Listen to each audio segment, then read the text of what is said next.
आज जो हमारे गेस्ट हैं यहाँ पर अभी पीछे बैक स्टेज पर, वो एक बहुत ही सक्सेसफुल एंटरप्रेन्योर है. In fact he is one of the youngest self made billionaires of India. Please give an energetic and warm welcome to the one and only Ritesh Agarwal.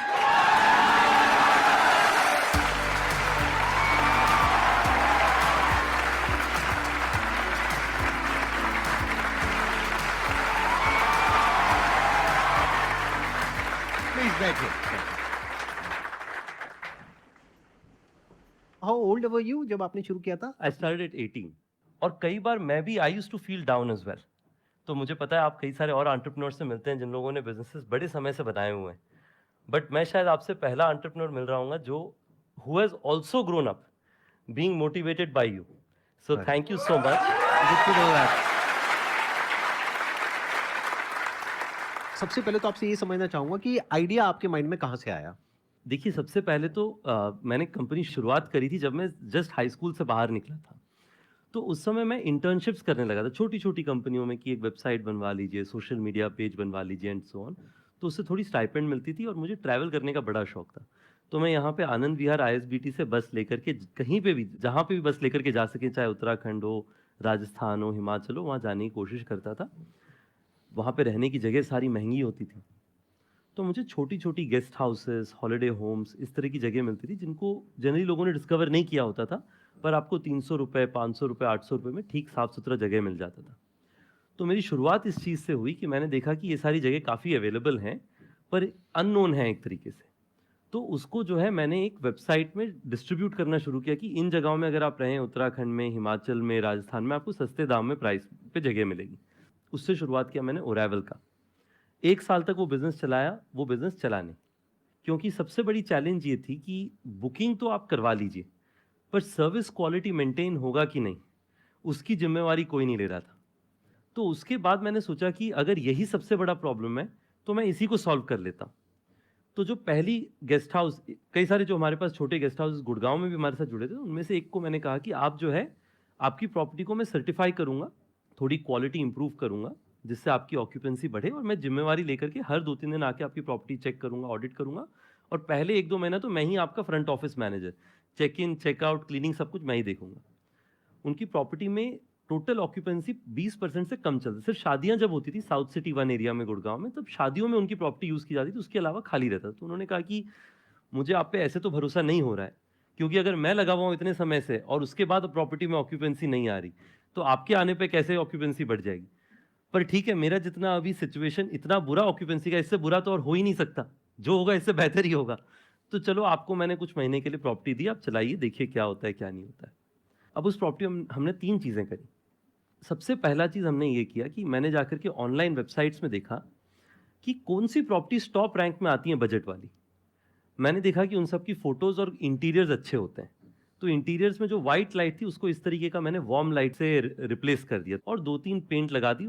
Total खर्चा पर कमरे का 4-5 हज़ार रुपए का आया होगा, जो कि ओनर से ही मैंने रिक्वेस्ट किया कि आप ही की प्रॉपर्टी में निवेश कर रहे हैं तो आप ही लगा दीजिए, मेरे पास तो कुछ है नहीं. उस होटल के साथ में आपने टाई अप किया, लेकिन आपने कुछ इन्वेस्ट नहीं किया. कुछ इन्वेस्ट नहीं किया, पर मैंने आइडियाज लगाए कि कैसे इसको इंप्रूव किया जा सके. हाँ. डायनेमिक प्राइसिंग लाई. तो होटल का प्राइस पहले हमेशा 2,000 रुपए पे फ्लैट रहता था पूरे साल. मैंने कहा कि पहला 3 कमरा 999 में सेल होगा, 999. आप लोगों ने सुना होगा जब ओयो शुरू हुआ था, हमने कहा था स्टार्टिंग एट 999. उसके बाद में पहला 3 रूम 999 पे बिक जाए, उसके बाद हर रूम पे मैं 100 से 150 रुपीज बढ़ा देता था प्राइस, क्योंकि एक बार वॉल्यूम बढ़ जाता. आपने इंटरनेट पे देखा होगा, बाय पॉपुलैरिटी या बाय क्वालिटी आप या फिर बाय प्राइस आप सॉर्ट कर सकते हैं होटल्स को. तो मेरा होता था कि बाय प्राइस पहले सॉर्ट करके 3 बुकिंग आ जाए, जिससे फिर बाय पॉपुलैरिटी में हम टॉप रैंक में आ जाएंगे, तब ज्यादा प्राइस बन जाएगा. प्लस ये भी एक और इसका बेनिफिट है कि अगर 999 में कोई रुका है और उसको वैल्यू मिल गई 2000 की, तो वो रिव्यूज अच्छे मिलेंगे, तो वो रिव्यूज में भी आप टॉप पे आने लग जाओगे, जिससे कि रिव्यूज भी मिले जल्दी से जल्दी, और उससे आपका जो रिव्यूज में आप टॉप रैंक में आने लग जाएंगे. राइट. तो सिर्फ इससे जो है मैंने पहला होटल शुरू किया. पहले महीने के एंड में यादव जी की प्रॉपर्टी 90% प्लस ऑक्यूपेंसी में पहुंच चुकी थी.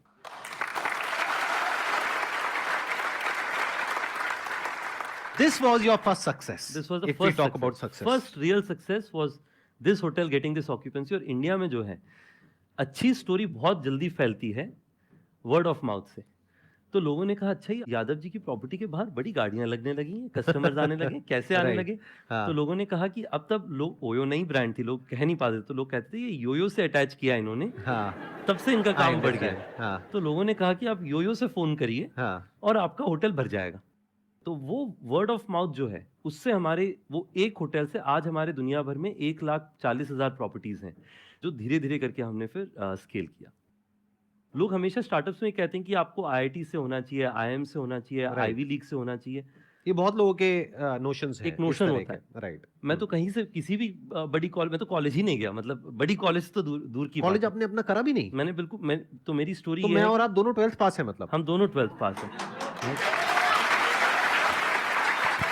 तो 12वीं कक्षा के बाद में जो एक पीटर थियल हैं, जो पेपैल के फाउंडर हैं, तो वो $100,000 यानी कि आज की करेंसी में 80 लाख रुपए 20 बच्चों को देते हैं, 20 साल की उम्र से कम के लिए।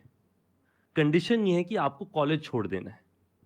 तो मैंने पीटर थियल के बारे में सुना साइबर कैफे में, पीटर थियल सर्च किया, मैंने प्रोग्राम के बारे में देखा, अप्लाई कर दिया। उसमें मेरे से पहले एशिया से कोई एक भी थियल फेलो कभी नहीं बना था, सिर्फ अमेरिकन, मोस्टली अमेरिकन मूल के लोग थे। तो मैंने जो अप्लाई कर देते हैं, मेरा कोई एक्सपेक्टेशन भी नहीं था कि कभी मेरे को थियल फेलो बनने का मौका मिलेगा। तो एक दिन मुझे फ़ोन आया कि आप जो हैं टॉप 40 कैंडिडेट्स में से एक हैं, जिनको यूएस बुलाया जा रहा है पिच करने के लिए। तो मेरे खुशी का कोई ठिकाना नहीं था, इसलिए नहीं क्योंकि थियल फेलो बन जाना था, मुझे तो लग रहा था उसके बाद भी नहीं होगा, क्योंकि 40 में से 20 सिलेक्ट होने थे। मेरी खुशी का इसलिए ठिकाना नहीं था कि मुझे लगा कि पहली बार यूएस जाने का मौका मिलेगा, वो भी उन्होंने स्पॉन्सर किया वो भी होगा? उनका स्पॉन्सरशिप। उसके बाद में यूएस गए और 40 बच्चों में से मुझे थियल फेलो चुना गया।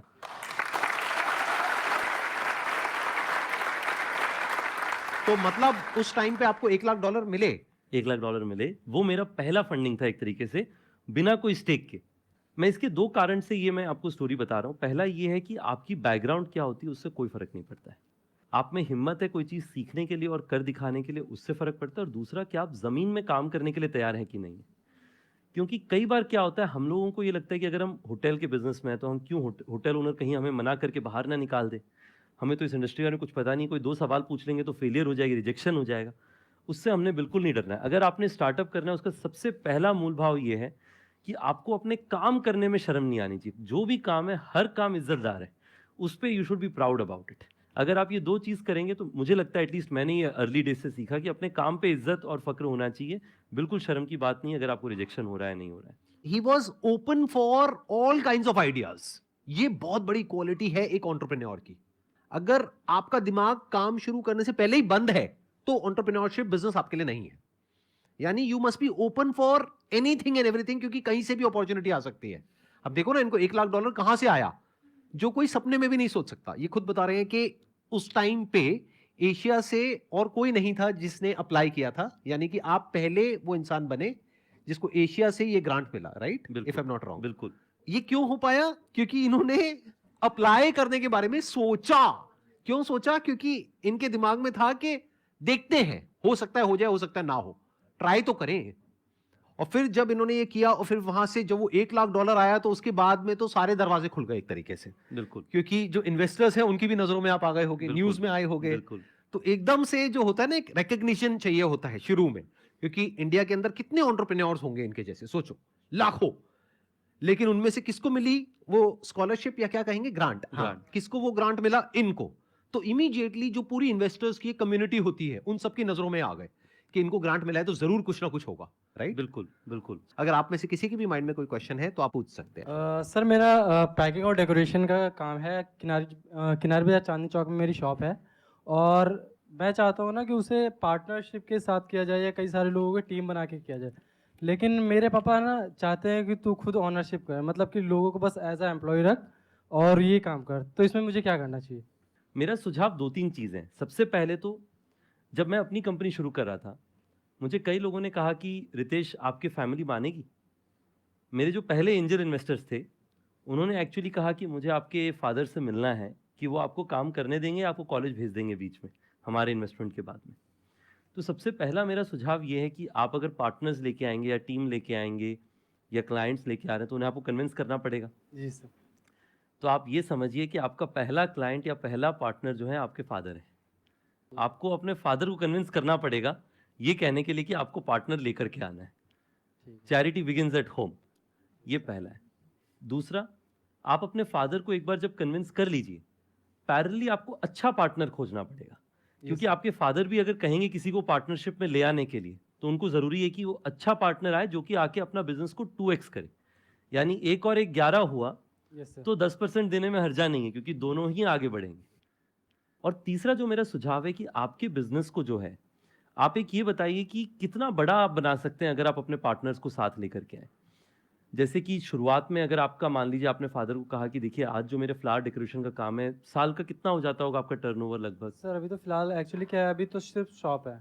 इससे क्या है कि मैं चाहता हूँ ना कि मतलब जब मेरे पास पार्टनर्स हो जाएंगे तो किसी वेडिंग डेकोरेशन हो गया या बर्थडे के डेकोरेशन हो गया, इनका हम ऑनलाइन पर्पज से भी वो काम कर सकते हैं। ऑर्डर ले सकते हैं। हाँ जी, ऑल ओवर दिल्ली या कर सकते हैं, और बाकी तो सप्लाई तो ऑल ओवर इंडिया ही हम करते हैं। तो सिर्फ दिल्ली में 10,000 से ज़्यादा शादी होता है। Yes sir.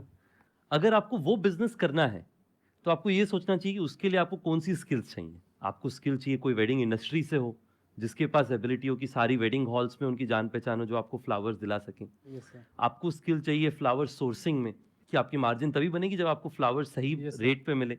और तीसरा, आपको मैनेजमेंट चाहिए, क्योंकि शादियों में अगर टाइम पे फूल नहीं लगा या फिर फूल नया नहीं लगा तो Yes, आपकी नेगेटिव मार्केटिंग हो सकती है। लोग कह सकते हैं इनसे फूल मत लीजिएगा, शादियों में थोड़ा रिस्क होता है। Yes sir. और साथ में आप एक प्लान बनाइए कि मेरे को अगले 5-10 साल के अंदर में जो है दिल्ली में हर साल 500 या 1000 शादियों में फ्लावर डेकोरेट करना है। मुझे लगता है कि आपके फादर साहब जरूर मानेंगे। यहाँ पे ये सवाल इतना इंपॉर्टेंट नहीं है कि आपको पार्टनर्स को लेकर के आना है या किसी एम्प्लॉय को ऑनबोर्ड करना है। इंपॉर्टेंट ये है कि आपकी विजन क्या है। जैसे ये कह रहे हैं ना कि अभी इन्होंने बड़े कैजुअली एक बहुत बड़ी बात बोल दी कि अगर ऑन एन एवरेज महीने की 1000 शादियां भी आ जाती हैं तो उसके लिए कितनी बड़ी टीम चाहिए आपको, कितना कुछ चाहिए। तो उसके लिए एम्प्लॉयज भी चाहिए, पार्टनर्स भी चाहिए, स्टेक होल्डर्स भी चाहिए, सब कुछ चाहिए आपको, Yes, sir. राइट। तो इंपॉर्टेंट ये है कि आपकी विजन क्या है। ये तो इनकी विजन है, इतना बड़ा जो ये सोच पा रहे हैं, क्योंकि ये चाहे भी तो कुछ छोटा नहीं सोच सकते आज जिस लेवल पे ये है, राइट। बट आपके माइंड में क्या है वो आप ही जानते हो कि वो सच क्या है। कि आप, हो सकता है आप अपने माइंड में सोच रहे हो कि यार अभी मेरे इस दुकान से 50-60 हजार लाख रुपए महीने की कमाई हो जाती है खर्चा वर्चा काट करके, अब ये करके मुझे महीने का 2-4-5 लाख रुपए भी मिल जाए तो बहुत है। तो अगर इतना ही आप सोच रहे हो, उस हिसाब से आपको लोग चाहिए। तो जैसे इन्होंने जो भी स्टेप्स बताए वो बिल्कुल परफेक्ट हैं। पहले अपने फादर को कन्विंस करिए। अगर आपके फादर मना कर रहे हैं कि पार्टनरशिप में मत करिए, तो हो सकता है उनका कुछ खराब एक्सपीरियंस रहा हो पार्टनरशिप से रिलेटेड, तो कोई रीजन हो जिस वजह से वो बोल रहे हैं। तो ये भी देखना जरूरी है कि जिसके साथ आप पार्टनरशिप करने का सोच रहे हैं, क्या उसकी विजन आपके साथ में अलाइंड हो भी रही है, नहीं हो रही है, Yes, sir. या वो कुछ और ही सोच करके आ रहा है या आ रही है, व्हाटएवर। तो ये इंपॉर्टेंट है बिजनेस में। विजन इंपॉर्टेंट है कि आपकी विजन क्या है, कहां तक देख पा रहे हो। In fact I think, please correct me if I am wrong, आपके करियर में जो सबसे बड़ा जो टर्निंग पॉइंट रहा होगा, ये जो आप यूएस गए और आपको ग्रांट मिला, I think this must have been the biggest turning point of your life in terms of thinking big. नहीं बिल्कुल, आई थिंक ये जो एक बहुत बढ़िया बात बता रहे हैं सर। सबसे पहले तो I fully agree with sir in saying कि आपको एक अपने तरफ से क्लियर होना चाहिए कि मैंने क्या करना है। अगर आपका एम्बिशन है एक्स, आप अगर पार्टनर को बिना एक्सपेक्टेशन सेटिंग के ले आए, like in any situation, expectation setting is most important. उनकी एक्सपेक्टेशन कुछ और है, आपकी कुछ और है, तो आपकी डेली लड़ाइयाँ होंगी। You should avoid it. तो आप एक्सपेक्टेशन सेटिंग करिए, उसके हिसाब से आप सही पार्टनर खोज पाएंगे। जो थिंकिंग बिग है बहुत ज़रूरी चीज़ है कि मैंने हमेशा सीखा है, you are the average of 10 people around you. जिसका मतलब आपके आसपास के जो 10 लोग हैं, आप ना चाह के भी उन 10 लोगों के एवरेज बन जाते हैं। अगर आपके आसपास 10 लोग हैं जो बड़ी चीज़ें सोच रहे हैं, आप अगर छोटी सोच रहे हो, आप उनके आसपास रह के सोचते हो थोड़ा मैं भी बड़ी सोच लेता हूँ, बड़ा नहीं तो मीडियम तो सोच लेते हैं, Yes, छोटे sir. से। पर अगर आपके पास 10 लोग हैं जो लोग दिन भर ये सोच रहे हैं कि चलो मैंने कुछ मान लीजिए छुट्टी मनाने के बारे में सोचना है, तो आपके दिल में बिल्कुल छुट्टी का दिल नहीं होगा, पर फिर भी आप भी सोचेंगे थोड़ी छुट्टी मैं भी सोच लेता हूँ। तो थियल फेलोशिप पहली बार ऐसी जगह थी जहाँ पे सब लोग बड़ी सोच रहे थे। हमारी फ्लैट में एक लड़का रहता था जिसकी कंपनी ही नहीं थी। उसने आके कहा कि मुझे दुनिया की सबसे बड़ी फ्लैश स्टोरेज कंपनी बनानी है। मैंने कहा ना, इनके पास, जैसे हमारे देश में मैं कहता था मेरे को साउथ सिटी 1 का सबसे बड़ा गेस्ट हाउस बिजनेस बनाना है। लोग हंसते थे मुझ पे कि साउथ सिटी 1 में तुम्हें लगता है तुम सबसे बड़ी गेस्ट हाउस बना लोगे। ये बहुत इंपॉर्टेंट पॉइंट है जो ये बोल रहे हैं। अपनी अटेंशन को बढ़ा लो जितना बढ़ा सकते हो। ये कितना इंपॉर्टेंट है, I can't express in words. ये इतना इंपॉर्टेंट है ये पॉइंट, ध्यान से सुनना अभी जो ये बोल रहे हैं। देखिए इसमें क्या होता है ना, हमारे यहाँ पे जनरली हमारे आसपास में सोसाइटी में लोग कहते हैं अपने पास जो रिसोर्स है, जो आपके पास में लागत है, उसी के हिसाब से सपने देखो। अभी अपने पास तो कुछ भी नहीं था तो सपने तो देखने बंद कर देने चाहिए थे उस मैथ्स के हिसाब से। पर जब मैंने उसे देखा कि उसके पास ना कोई कंपनी है ना कोई बिजनेस है और वो दुनिया में सबसे बड़ा बिजनेस बनाना चाहता है, तो मैंने सीखा कि सपने देखने का तो कोई खर्चा ही नहीं लगता है, फ्री ऑफ कॉस्ट है। अगर आप सोच सकते हैं बड़ा, तो उसके बाद में again goes back to probability, अगर नहीं सोचे तो 100% चांस है कि आप नहीं बना पाएंगे, पर अगर सोच लिया तो शायद 1-2% चांस है कि आप बना सकते हैं। उसके बाद से मैंने भी बड़ा सोचना शुरू किया। तो आप अपना जितना बड़ा सोच सकते हैं, अभी बस वही इशू है कि एक बार सोचने के बाद उसके लिए काम भी करना पड़ता है। अगर वो काम करने की हिम्मत है तो सोचने में कोई बुराई नहीं है। Thank you sir. Excellent point.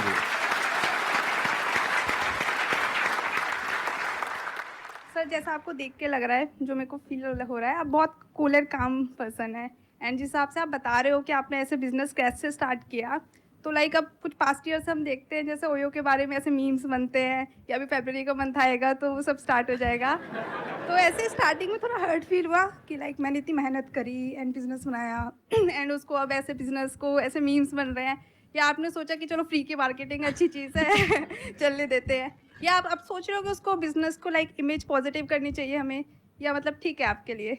इस पे मेरे 3 डिफरेंट पर्सपेक्टिव्स हैं। अगर मैं पूरा ब्रॉडर जो है couple slash individuals same city travel उसके बारे में बताऊं, सबसे पहला तो ये है कि मैं पर्सनली जो है प्रोमिस्क्यूटी प्रमोट नहीं करता, या फिर मेरा ऐसा कोई व्यू नहीं, मुझे मतलब आई ऑल्सो डोंट प्रमोट की कोई एक्स्ट्रा मैरिटल वो। मुझे लगता है कि I have a very personal view of saying कि जो एक कॉमन इंडियन नैरेटिव है कि relationship should be built over a period of time, but वो तो मेरा पर्सनल व्यू है। हमारी कंपनी का बड़ा सिंपल प्रिंसिपल है कि हम लोग जज नहीं करते। कोई भी कस्टमर हो, अगर उनके पास लेजिटिमेट आईडी कार्ड है, ये लॉ ऑफ द लैंड कहता है कि हम उन्हें चेक इन दें और उनको बेहतर से बेहतर सर्विस एनेबल करें, और उसी पे हम लोग काम करते हैं। और इसमें आप देखेंगे कि हिस्टोरिकली बड़ी चैलेंजेस रही हैं। जैसे मैं आपको बताता हूँ, कुछ साल पहले हमारे एक कॉलीग थे, वो और उनकी वाइफ एक होटल में गए। वाइफ ने जो है सेकेंड नेम बदला नहीं था, उनका सेकेंड नेम सेम था पहले जैसा ही। तो होटल वाले ने कहा कि आप दोनों शादीशुदा हैं, इसका मैरिज सर्टिफिकेट दिखाइए, फिर हम आपको चेक इन देंगे। ओयो के पहले कई लोगों ने ऐसी एक्सपीरियंसेस सही हैं कि लोग जज करते हैं, लोग घूरते हैं लोगों को। हमारा ये ओपिनियन है कि आप चाहे कोई भी हो, अगर आप एक लेजिटिमेट पर्पज से रहने आए हैं तो हम आपको चेक इन देंगे, बट मेरा पर्सनल व्यू उसको लेकर के अलग हो सकता है। जो तीसरा है, और ये भी बहुत क्रूशियल चीज़ है, कि आज के दिन में ओयो में अगर आप देखें जो कंज्यूमर सेगमेंट है वो बहुत ब्रॉड है। आप सेम होटल में देखेंगे यंगस्टर्स होंगे, जो लोग मतलब 20, 25, 30 साल की उम्र में हैं, उसी होटल में रह रहे होंगे 50 साल 60 साल की उम्र की फैमिलीज, उसी के बगल में रह रहे होंगे कॉर्पोरेट क्लाइंट्स। और अगर आप लोग कुछ ओयो में रहे तो आपने देखा होगा कि वहां पे मैं कई बार होटल में खुद जाके रिसेप्शन में बैठता हूँ, चेक इन कराता हूँ आजकल भी, टू लर्न की कौन आ रहा है। It is just a fascinating experience कि हर तरीके के कस्टमर आते हैं। आज के दिन में जान के आपको खुशी होगी कि हमारा लगभग जो है 30% बिजनेस सिर्फ रिलीजियस डेस्टिनेशन जैसी जगहों से आता है। तो ओयो आपके लिए top of the mind choice होना चाहिए, यही हमारा ब्रांड का एस्पिरेशन है।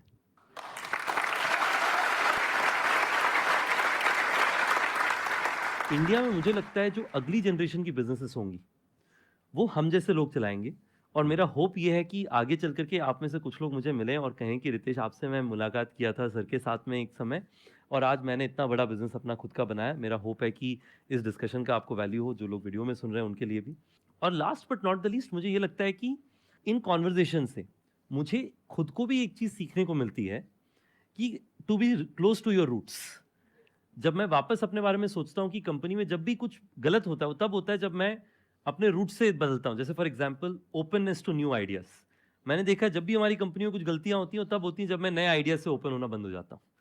तो हमेशा अपने, ऐसा नहीं कि रूट से इतना अटैच हो जाओ कि बदलो मत, बट जो रूट के समय में जब कुछ भी नहीं था आपके पास में, आपकी वैल्यू सिस्टम क्या थी, उसे आप कंटिन्यू रखें। ये 3 चीजें मेरे लिए काफी वैल्यूएबल थी, तो मेरे लिए तो it has been fantastic. Thank you आप लोगों ने मुझे बुलाया। एक्सेलेंट जी, एक्सेलेंट। हाँ, थैंक यू सो मच जी, thank you so much for coming.